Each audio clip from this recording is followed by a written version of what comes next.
It's a pretty safe bet that the next Miami Hurricanes transfer portal signee is going to play one of these three positions.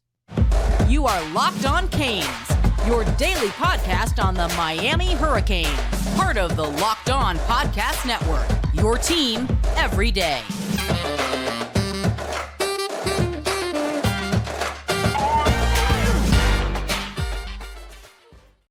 I am Alex Dono, your host. I'm a University of Miami alumnus, longtime South Florida sports radio vet, and contributor to allhurricanes.com. And thank you so much for making Locked On Canes your first listen today.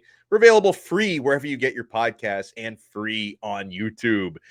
So now that the early signing period is over, we have a much better idea of what the biggest roster needs are remaining for the University of Miami. And they've also brought in 4 quality transfer portal players, one of the best corners available in Devontae Brown, the best offensive lineman available in Javion Cohen, one of the better defensive linemen available in Thomas Gore. So the Hurricanes and Francis Mauigoa, one of the top linebackers available. So guys, it looks as though Miami right now, they're zeroing in on certain positions here for the remaining transfers, and defensive tackle is still a big area of need.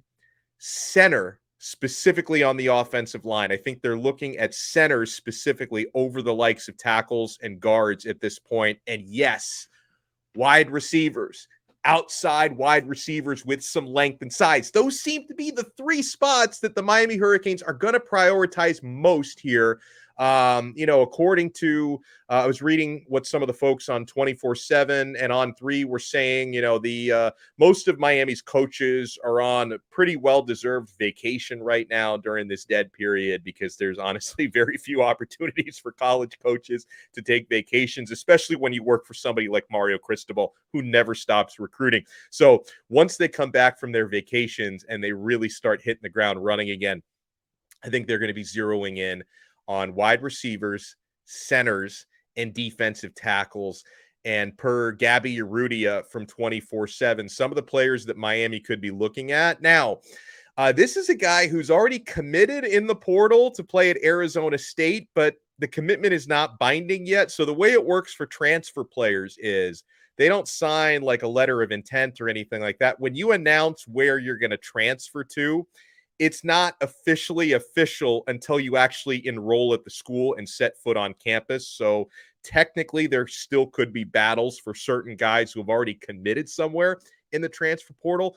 And according to Gabby Urrutia, Miami really likes center Ben Scott. He was actually, I said Arizona State. He was at Arizona State. He committed to Nebraska. So Miami's looking at centers. Apparently, this is one they like. Maybe they haven't given up on him yet. As far as defensive linemen, Texas State's Devon Sears, Arkansas's Isaiah Nichols, Purdue's Benson Dean, Wake Forest Rondell Bothroyd, if I'm saying that correctly, are players that Miami could be looking at. And at wide receiver, I know that Miami has obviously missed out on some targets there. And when we talk about missing out on wide receivers, I don't mean this to criticize who Miami's gotten, because 2 of Miami's incoming recruits who play wide receiver, but actually slot receiver, are 2 of my favorite guys in the class. Ray Joseph and Robbie Washington. I think they're both going to do special things at the University of Miami, but they're smaller, shiftier guys, right? Miami's looking for the longer guys on the outside. And a name we've talked about a lot, who I think could really help Miami and who obviously has a good relationship with Mario Cristobal, is Dante Thornton, who's transferring from Oregon, right? He's got the size that we're looking for at 6'5", about 200 pounds.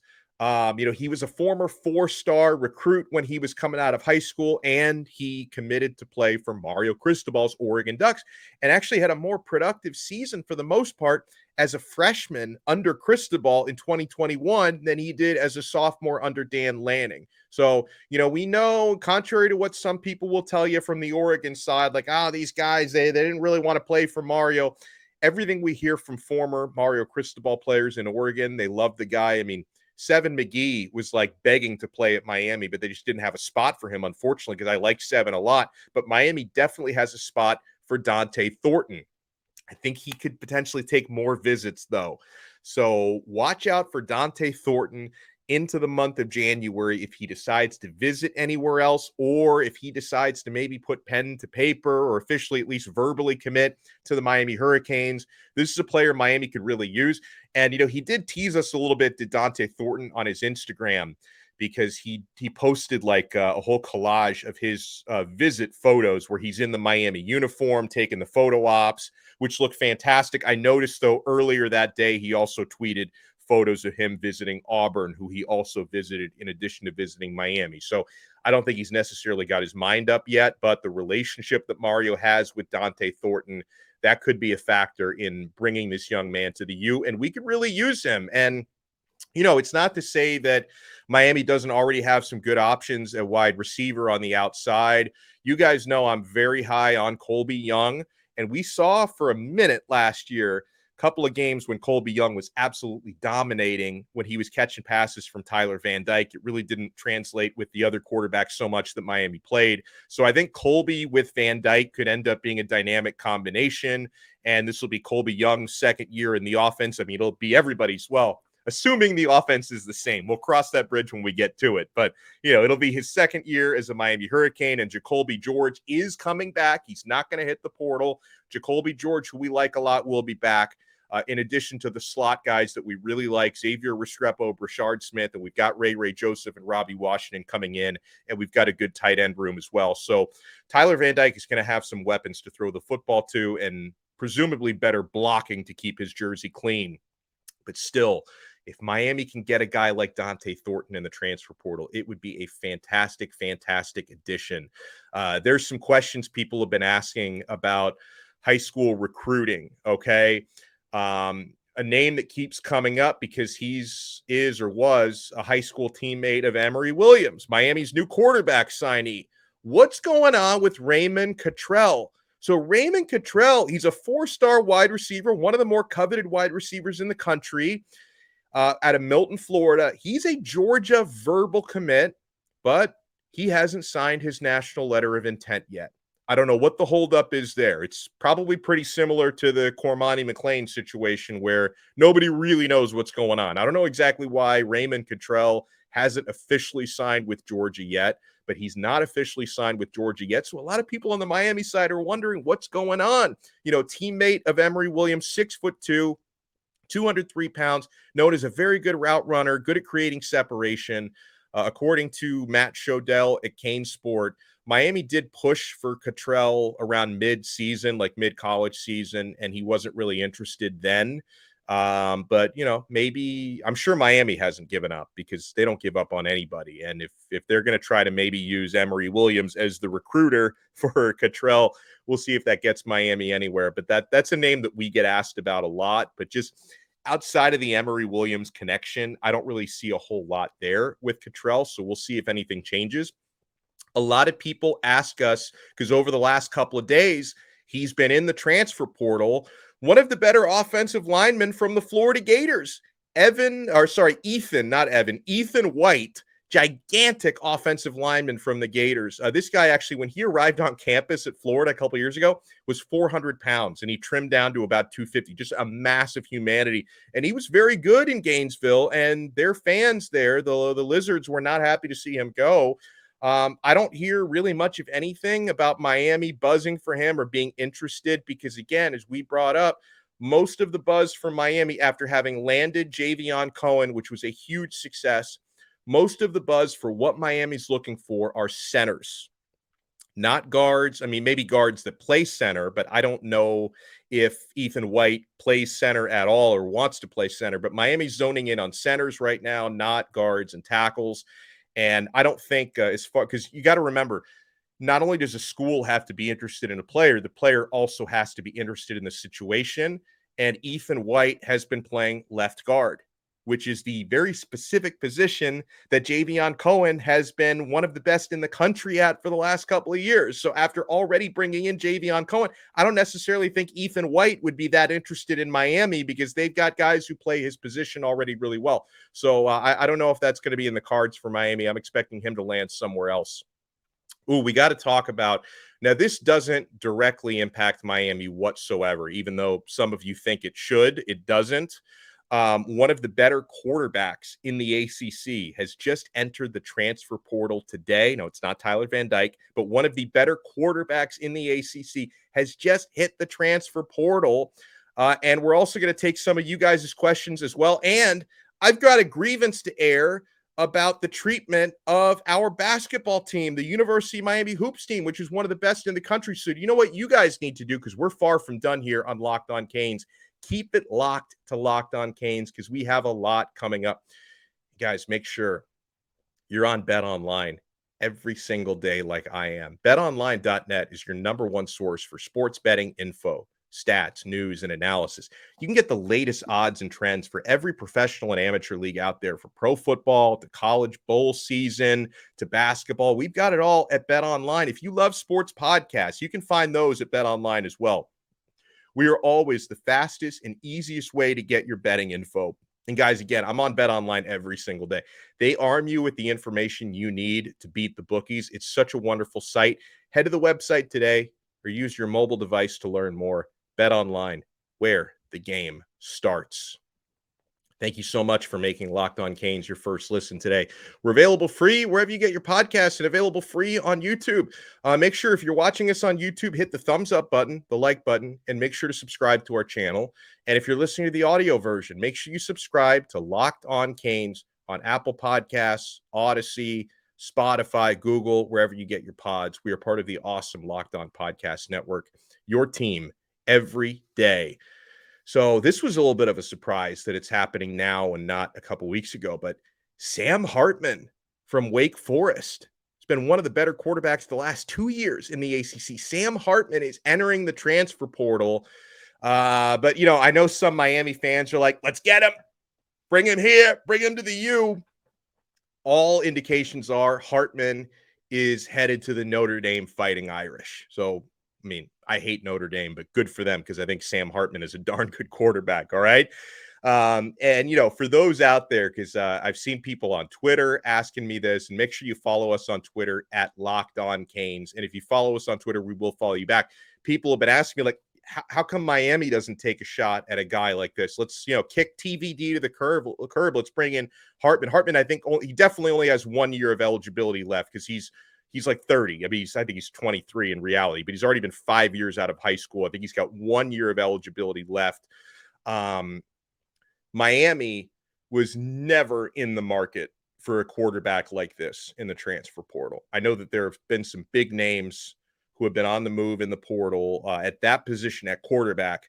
Miami has not been in the market for someone like this. Like, they haven't even, since Jaden Rashada flipped to Florida, Miami's not really been in the market for another high school quarterback. They've been okay with Emory Williams. And guys, the reason why, you have to remember all of the considerations on both sides, okay? And let's start with NIL. You know, Miami's donors and collectives, they're not planning to use a big NIL budget on a quarterback. Because listen, and this is just reality. Like, I'm not trying to drag Hartman, because I'm not one of these people who's like, NIL is evil, I want everyone to play for free, amateurs. I'm not one of the, I understand with NIL being a reality, this is something players, especially high profile quarterbacks, consider. Sam Hartman, I guarantee you, is looking for a big time NIL payday, and God bless you, young man, go get it. He's looking for that. And that's not in Miami. That's not in their budget right now. Okay. Miami's not, you know, their donors and collectives are not using a big NIL budget on another quarterback when they have a budget like that right now for Tyler Van Dyke. And then the remaining budget is going to other positions of need, not at quarterback, because folks, right now, Miami's quarterback room is full. Got Tyler Van Dyke coming back, Jake Garcia presumably coming back, Ja'Carri Brown presumably coming back. You're adding Emory Williams as a true freshman, who I like a lot, into that room. It's not, there's budget better spent at positions of need. We were just talking about defensive tackle, wide receiver, center. Like, there's other urgent areas of need. Quarterback just isn't that right now. Even if you don't think Tyler Van Dyke is the greatest thing since sliced bread, Miami is concerning themselves with other needs right now, not with quarterback. You got me? So I believe that next offseason, is when Miami is definitely going to go big at quarterback, definitely in recruiting. Like in the class of 2024, I think Miami is going to want to land one. It's a very good looking quarterback class. Okay. 2024. I think Miami's going to want to land one of the big fish in recruiting. And, depending on what Van Dyke's situation is after this year, because he's actually got 2 years of eligibility left, including this coming year. So I don't know if TVD is still going to be a Cane, a year and a half from now, or if he, hopefully plays well enough to move on to the NFL. But I think next year is when Miami is really going to go hard at one of the top quarterbacks in recruiting. And that's when they could go hard at a top quarterback in the transfer portal potentially. But there's so many other considerations in that room. All right. Now, when it comes to class of 2024 quarterbacks, we talked a little bit yesterday about Air Noland out of Langston Hughes High School in Georgia, one of the better quarterbacks in that class. He's a 4-star. And, even though he's certainly not trending to Miami at this moment, I think the fact that he's coming out of Langston Hughes, where Miami just recruited Joshua Horton, high school teammate of his, that, you start to develop a pipeline to a school like that. And that's a very good school to have a pipeline to. I certainly wouldn't rule Miami out of the Air Noland sweepstakes. And honestly, real talk, if you're Noland, you got to be thinking, like, I've got a gimmick. They call me Air. Like, you're thinking of NIL opportunities. Miami's not a bad place to do that, right? Another one that we didn't talk about yesterday, a quarterback that I love, who I know has some interest in Miami, is Michael Van Buren. Michael Van Buren, 4-star quarterback out of the state of Maryland, someone that Miami's recruiting heavily. He has Miami in his top 8. I know there's a long way to go. There's a lot of room to narrow down a top 8, but Miami is in Van Buren's top 8. And he said in a recent interview, he hears from the Hurricanes every single day. And he says he's got a strong bond with Cristobal Ponce and Josh Gaddis. So definitely, I'm so sorry for coughing again. I know I grossed you out yesterday with my coughing. Way too much limoncello and too much panettone over Christmas. I've just, I still got this under the weather a little bit. Another one, I would love Miami to take a shot, at least take a shot at 5-star quarterback, the top quarterback in the class of 2024, Dylan Raiola.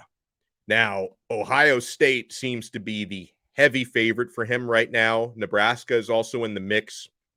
But, if Miami's really serious about, trying to pull the best possible players, I would love them to seriously be recruiting Dylan Raiola, who is considered to be the best in the upcoming class. So, yeah, don't expect a Sam Hartman type to come to Miami at this moment, because also, if you're talking about like starting caliber Power 5 quarterbacks switching teams, you're going to want to go to a place that has like a clear power vacuum to fill at quarterback, where Miami's quarterback room is pretty set. And by the way, let me throw this in here. I believe in Tyler Van Dyke. Tell me if you believe in Tyler Van Dyke. Leave us a comment on our YouTube page or leave us a tweet at Locked On Canes if you believe Tyler Van Dyke can be successful in 2023, because guys, with significantly better offensive line play, and Miami is putting themselves in position to have that, right? You bring in a couple of 5-star freshmen who I believe can play right away in Samson Okunlola and Francis Mauigoa. I believe they're good enough to get on the field immediately. And you go out and get Javion Cohen from Alabama, who's already one of the best offensive linemen in the country. And hopefully, you can keep your offensive line, the returning guys who I like Jalen Rivers and Inez Cooper, and hopefully Zion Nelson can get healthy and stay healthy. Like Miami has some really good options now on the offensive line. And I believe Tyler Van Dyke can thrive with some protection. And if his receivers play more consistently, Tyler Van Dyke can thrive. So I don't worry a whole lot about TVD. I think Tyler Van Dyke can do great things here. And, I think if you're a quarterback like Sam Hartman or other starters that have been on the move, you don't look at Miami as like a place, I can just like waltz in there and they need me. Like, that's just not the situation. Miami is, they're hitching their wagon to Tyler Van Dyke for next year. And I obviously hope that pays off. Something I wanted to circle back to and bring this up. So I mentioned yesterday when we were talking about Miami's transfer portal to this point, I referred to Thomas Gore, who is committed to Miami, former Georgia State defensive tackle, is now a Miami Hurricanes defensive tackle. I referred to him as the top defensive tackle in the transfer portal to that point, and a lot of people were like coming at me on Twitter like, he's not the top tackle, this guy.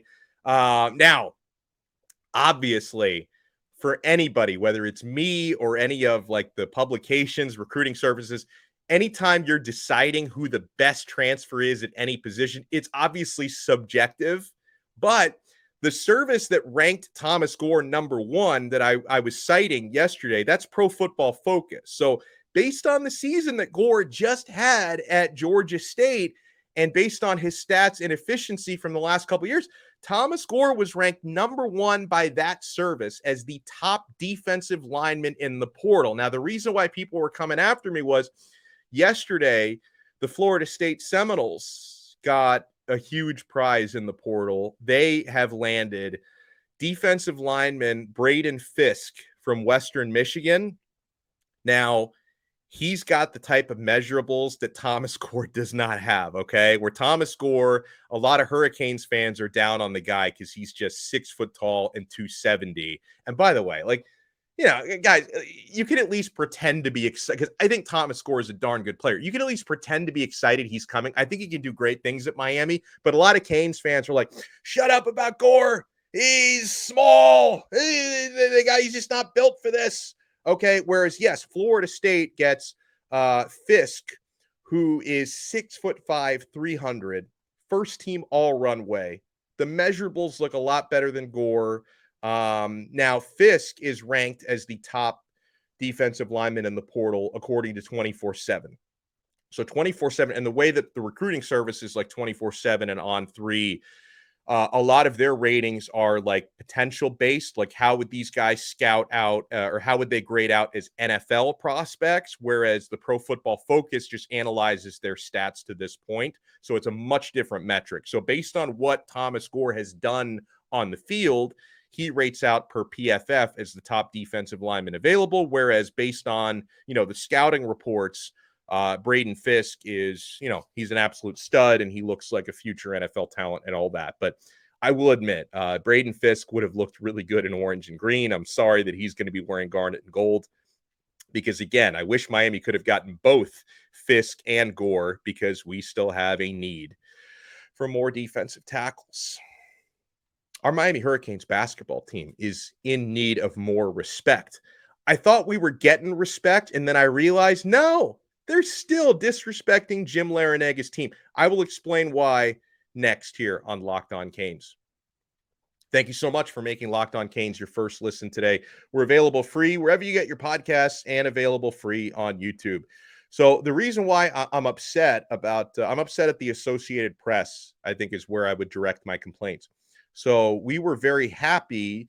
I think it was yesterday the rankings came out. The Miami Hurricanes hoops team is now number 14 in the country. Like, we're finally getting some respect. Number 14 in the country. But then I look at who's right in front of Miami. Make this make sense, okay? Number 13 in the country are the Virginia Cavaliers, who are 8-2 on the year. Hurricanes are number 14 at 12-1 on the year. Miami's got one loss. Virginia has 2 losses. And do you know who handed Virginia one of their L's? Miami. Miami just beat this Virginia team. So how is it a Hurricanes team with one less loss and a head-to-head victory over Virginia is ranked a spot behind Virginia? The disrespect is palpable. And, you know, they'll probably find a way to penalize Miami for not playing on Wednesday night. So the Hurricanes were scheduled to play Vermont at the Watsco Center on Wednesday. And, you know, apparently the weather is too severe in Vermont, because if you don't live in Florida, the weather stinks everywhere right now. The Vermont team cannot travel to Miami, so they had to cancel the game. They're going to find a way to say, oh, well, you didn't play Vermont, we're going to drop you another spot in the rank. It's ridiculous. The Hurricanes, I'm happy they're in the top 15, but they should be number 13. How is it a Virginia team with a loss to Miami and more losses than Miami is ranked ahead of Make it make sense, because it makes absolutely no sense to me, all right? I want to read some tweets from you guys going back to football here. So I asked you guys, what would you say are the Miami Hurricanes' biggest positions of need for the transfer portal?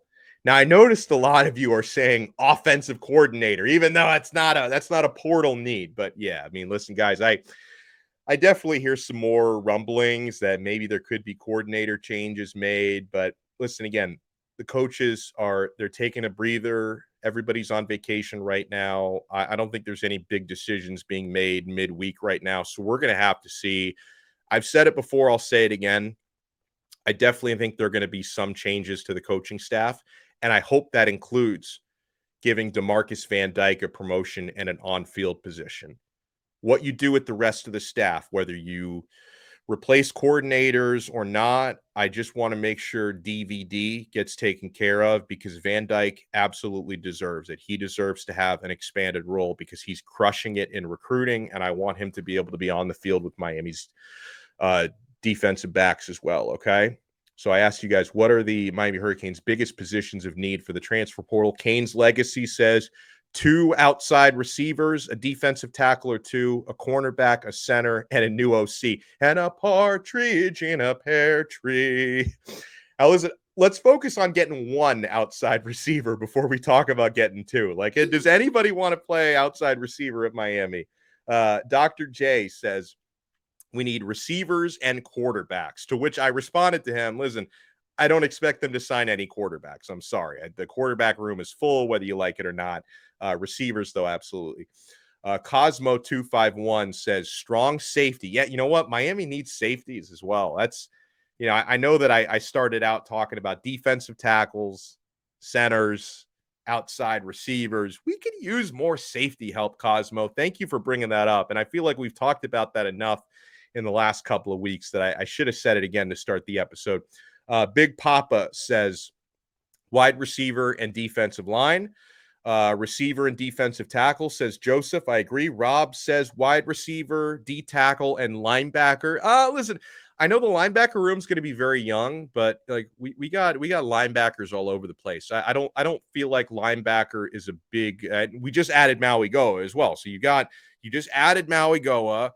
You got Wesley Basaint, who we all absolutely freaking love.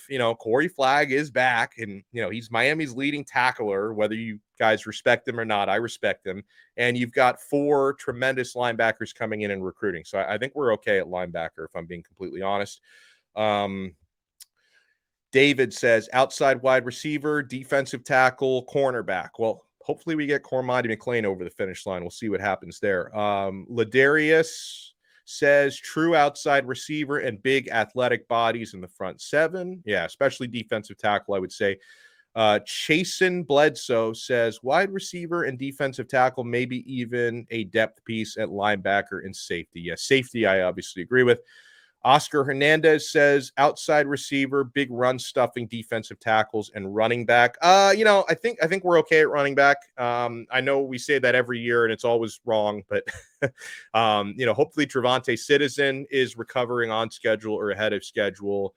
Henry Parrish he's productive, and Miami's got some great running backs coming in Mark Fletcher and Chris Johnson and Don Chaney. Hopefully he can get healthy as well. So I think Miami could be okay at running back. Pete says linebacker and defensive tackle. Aaron says interior D-line, possession wide receiver. I think I agree completely. Big Dan 305, who we love, says big defensive tackle. So sorry if I couldn't get to all your responses, but I appreciate you guys. Make sure you tweet us at Locked On Canes. And if you follow us at Locked On Canes, we're going to follow you back. We'll talk to you guys next time on another episode of Locked On Canes. We are part of the awesome Locked On Podcast Network, your team every day.